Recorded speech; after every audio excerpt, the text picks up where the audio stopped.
मैं भारत को भारतीयता की मान्यता के आधार पर फिर से खड़ा करना चाहता हूं, उस काम में लगा हूं। तो मैं आपको आपकी जिंदगी के लिए छोटे छोटे कुछ 4 नियम बताना चाहता हूं, और ये 4 नियम का पालन आप सब करिए।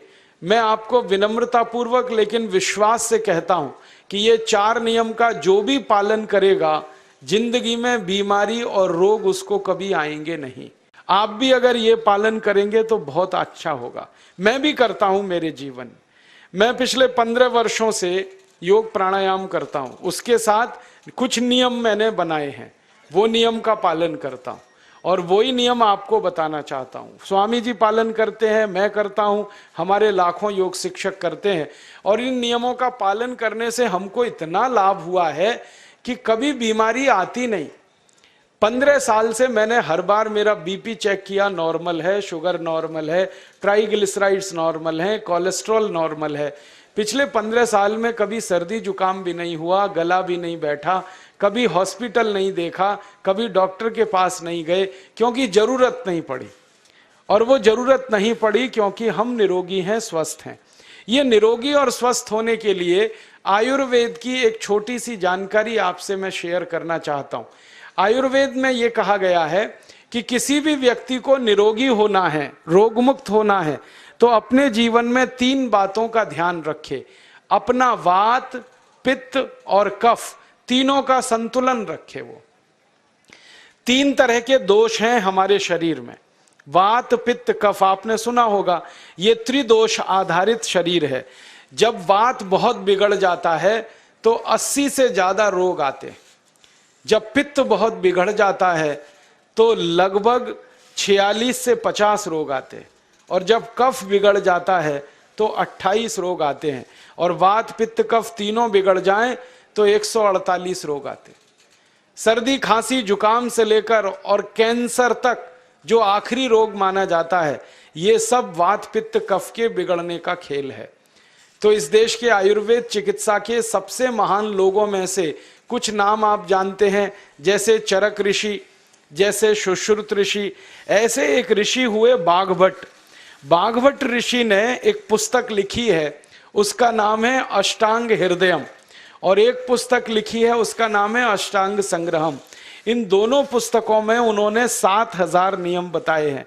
उनमें से 4 बताता हूं, अच्छे लगे तो आज से ही पालन करो, और दूसरों को भी बताओ, ताकि कोई भी इन नियमों का पालन करे तो बीमार ही ना पड़े। ये चारों नियम हैं वात, पित्त और कफ को संतुलित रखने के लिए।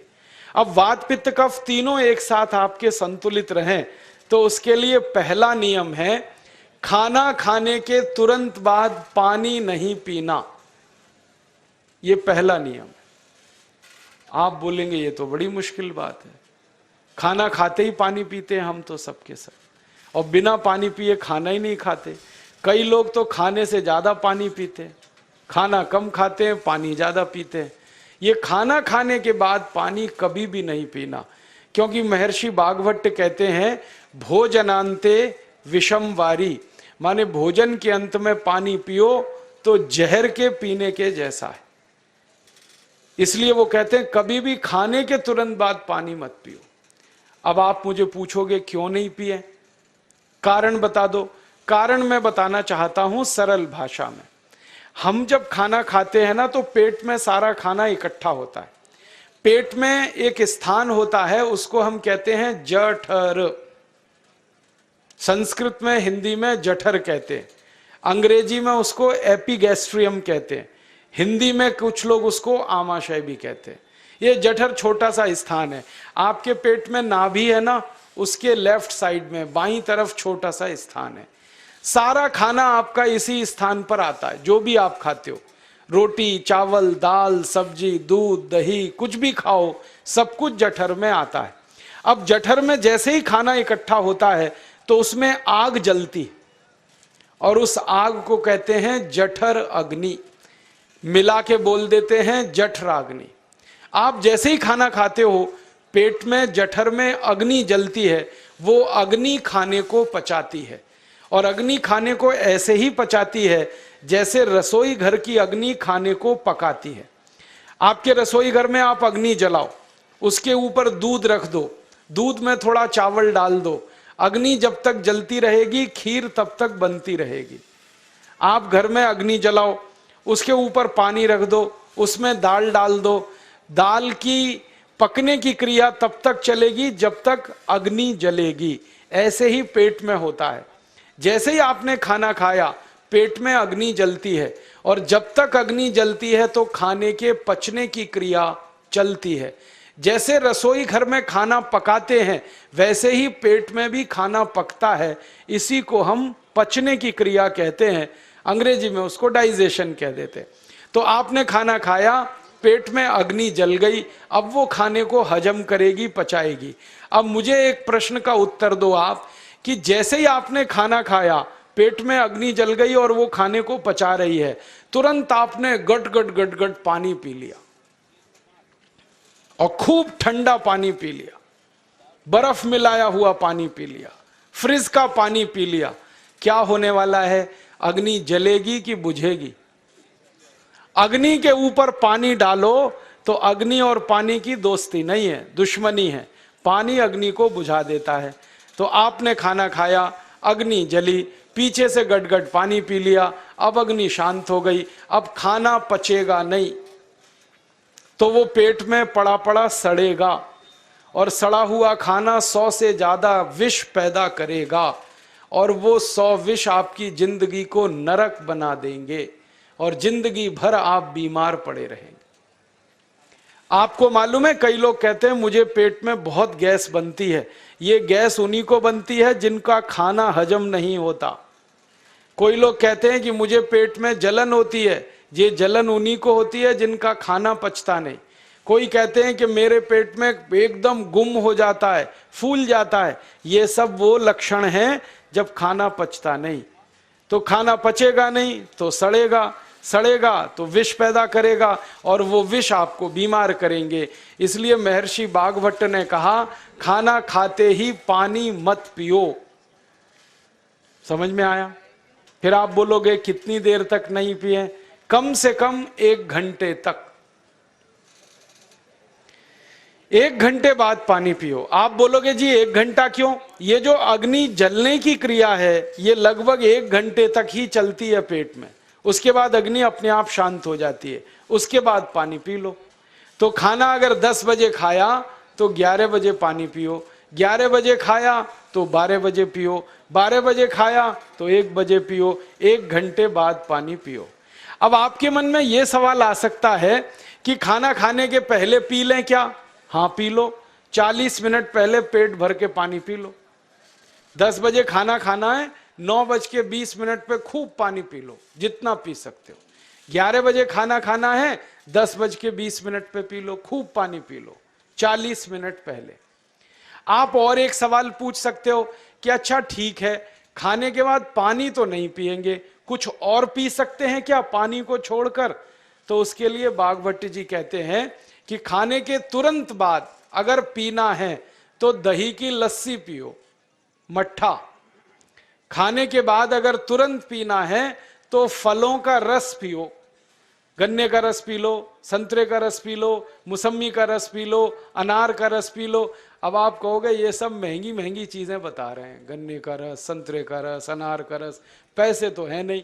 तो सबसे सस्ता रस है नींबू का ही रस पी लो, शिकंजी बना के पी लो, वो तो सबसे सस्ता है।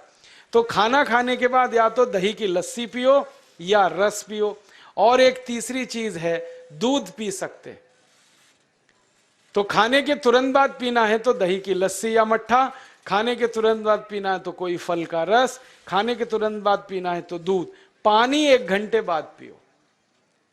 और अगर एक बात ध्यान रखो तो अच्छा है कि सवेरे खाना खाते हैं जिसको हम ब्रेकफास्ट कहते हैं, नाश्ता, तो फलों का रस पीना अच्छा, दोपहर को खाना खाएं तो लस्सी और मट्ठा पीना अच्छा, और रात का खाना खाएं तो दूध पीना अच्छा। जो लोग इस नियम का पालन कर सकते हैं जिंदगी में कभी भी 80 रोग उनको नहीं हो सकते। वात पित्त कफ तीनों ही इस एक छोटे से नियम से संतुलित रहते हैं। तो ये पहला नियम मैंने आपसे कहा।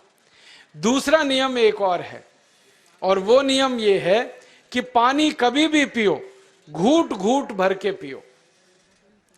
जैसे गरम चाय पीते हैं, गरम कॉफी पीते हैं, गरम दूध पीते हैं, एक एक घूट भर के, एक एक सिप करके, ऐसे ही पानी पीने की आदत डालो। ये मुंह में एक बार गिलास लगा लिया, गटागट उसको खाली कर दिया, ये तरीका गड़बड़ है। एक घूट पानी, दो घूट पानी एक बार में उतना ही पियो। आप बोलोगे ये क्या चक्कर है? बात ऐसी है कि एक एक घूट पानी जब हम पीते हैं तो मुंह की लार पानी के साथ मिलकर पेट में अंदर जाती है, और ये जो मुंह की लार होती है ये क्षारीय होती है और पेट में हमेशा अम्ल बनता रहता है। तो एक घूट पानी पिया, मुंह की लार इसके साथ अंदर गई, दो घूट पिया और ज्यादा गई, बार बार लार अंदर जाएगी तो क्षार पदार्थ पेट के अम्ल के साथ मिलेगा। पेट में अम्ल बनता है, मुंह में लार क्षारीय होती है।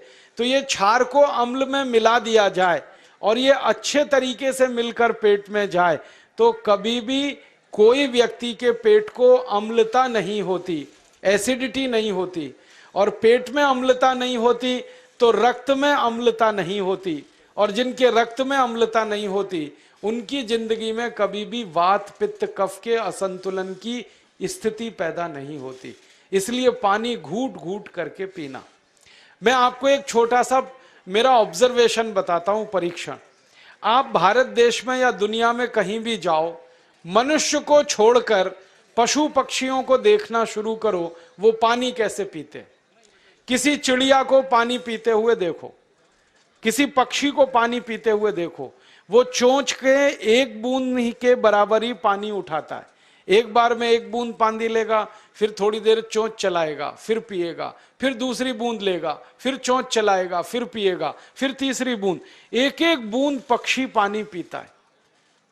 कुत्ते को पानी पीते हुए देखो, चाट चाट के पानी पीता है। शेर को पानी पीते हुए देखो, चाट चाट के पानी पीता है। जितने जानवर चाट कर पानी पीते हैं, जितने पक्षी एक एक घूंट पानी पीते हैं, किसी भी पक्षी और किसी भी जानवर को डायबिटीज नहीं है, किसी को अर्थराइटिस नहीं है, कोई पक्षी ओवरवेट नहीं है, कोई पशु ओवरवेट नहीं है। वो सब स्लिम और ट्रिम हैं, क्योंकि वो इतने होशियार हैं कि पानी चाट के पीते हैं या घूट घूट करके पीते। अब मुझे ये हैरानी होती है कि ये पशु पक्षियों को कौन सिखाता है? वो अपने जन्म से ये ज्ञान सीख के आते। उनका कोई गुरु नहीं है, उनका कोई विद्यालय नहीं है, उनके कोई प्रशिक्षण शिविर नहीं लगते, फिर भी उनको इतनी अकल है कि पानी घूट घूट पीना। और हम ये मनुष्य जिनके इतने गुरु, इतने विद्यालय, इतने कॉलेज, सीखने वाले, सिखाने वाले, और हम मूर्खों के मूर्ख गटागट गटागट पानी पीते रहते। तो पानी पीने का तरीका बदल दो, घूट घूट भर के पानी पियो। ये दूसरा नियम है। तीसरा नियम है कि जिंदगी में कितनी भी प्यास लगे, ठंडा पानी कभी मत पियो। बर्फ डाला हुआ पानी, फ्रिज में रखा हुआ पानी, वाटर कूलर का पानी जिसका तापमान बहुत कम है, ये कभी मत पीना। क्यों? क्योंकि शरीर आपका गर्म है और पानी ठंडा है। अब होता क्या है वो मैं समझाता हूं सरल भाषा में। पेट तो गर्म है, अब इसमें ठंडा पानी डाल दिया आपने तो अंदर झगड़ा होता है। और झगड़ा क्या होता है? या तो पानी पेट को ठंडा करेगा या पेट पानी को गर्म करेगा। अगर पानी ने पेट को ठंडा कर दिया तो पेट के ठंडा होते ही हृदय ठंडा होता है, हृदय के ठंडा होते ही मस्तिष्क ठंडा होता है, मस्तिष्क के ठंडा होते ही आदमी ठंडा होता है, और आदमी ठंडा होते ही राम नाम सत्य होती है।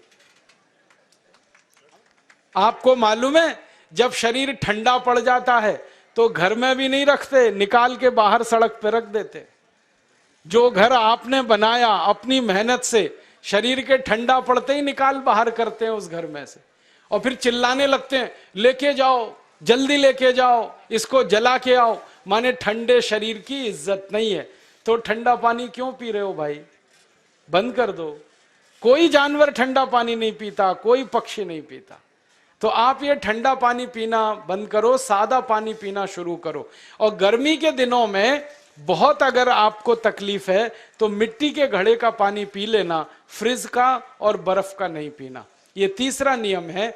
और चौथा और आखिरी नियम है कि आप सवेरे ही सवेरे जब सोकर उठते हो तो सबसे पहले पानी पियो।